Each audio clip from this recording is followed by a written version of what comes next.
Well, we're gonna try and put out there smaller team objectives for every match. You know, X amount of shots, shots on target, prime assist zone entries, numbers in the box, movements in behind, and try and make it a little bit more subjective so that we have just not the make it objective instead of subjective. So we actually will have the data to say, okay, from your position, you got to run in behind X amount of times. And did the player accomplish that? So we're trying new things to, plant the seeds and give them the tools to be successful. What's been the hardest thing about having to prepare for this game, especially when you have a set lineup or almost a set lineup against Philadelphia? It's just a short turnaround with a set lineup. I've never come across this. I think this is the first time we've ever had a makeup game or a game that's delayed. That's been stops in the middle of the game. Yeah, I think it's the first time. So normally in a 3-game week, you get a group that starts, and then midweek you might make some changes and see what the last game of the week gives you. But this time it's kind of different. We know the midweek lineup, so you got to maybe shuffle a little bit here the first game, but obviously it's the first game of many, so you want to get a good team out there that you collect some points.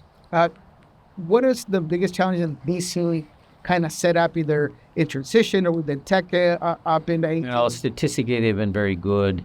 They gain a lot on regains. They get a lot of chances. They create a lot of chances. It's been definitely. I mean, he's a tremendous player, big asset, big player, big body. A lot of direct balls into him, movement underneath, touch is good. He'll be back. I mean, it's a good team. Turnovers have been an issue. I'm not sure we kind of stress that. We did one specific segment today, just possession, just keep the ball, seal the rhythm to the game. They need to understand those moments in the game, when to go forward, when to, attack the goal, and when to just, okay, let's keep it for a little bit and let's tire them out. Let's build our confidence. So we worked on some of that. Do you need any certain bank to be able to do that? Is that midfield that need? I know it's a team that feels that, but do you need a fork from somebody to be able to say, okay, JP does that. Albert can do that. We got players on the team that can do that. I think what I was asking is, so you need them to step up at those opportunities. That's what I was...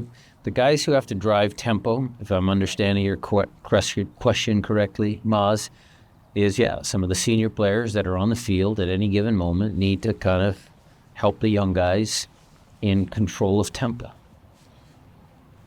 No matter which way you kind of figure that duo of center backs, you're going to get a center back duo that hasn't really played together. How much concern is there, or how much emphasis was there on practice to make sure that those guys are in sync back there? Well, that'll be the biggest challenge, because we've been pretty consistent. So losing Javi obviously is, going to take a little bit for Nathan and Jonathan Bell to get involved. So we'll work on it again tomorrow just to get them play as a unit. I mean, there's more than one change. It's 2 changes because Alex is out too. So, there's some changes on the back line. And obviously you lean on the players in front of them to come back. On the Phillies, maybe Obed and also Atencio to kind of come back on defense, right? I think... it'll have to be, look, we're winning away from home in MLS is hard. We're going to need everybody to defend well, defend with determination. And then, again, talking about tempo, we're going to have to try and find moments where we establish possession in their half of the field, because we can't defend for 90 minutes against 2 East Coast teams.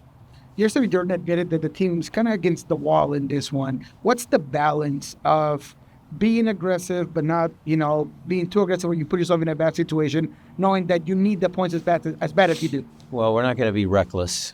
I think everybody understands that. But my philosophy has always been, so we try and play the same at home and away, because I just think that's the way to do it. I mean, there's other tactical managers that play different ways and change your lineups or formations. I'm not like that.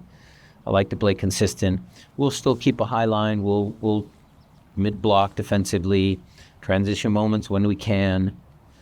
If it's not on to go directly to goal, then let's establish possession, their half of the field. Those are all the same messages. where is JP physically? You know, he was 70 ready about a week ago. Where is he at now? I mean, he's better.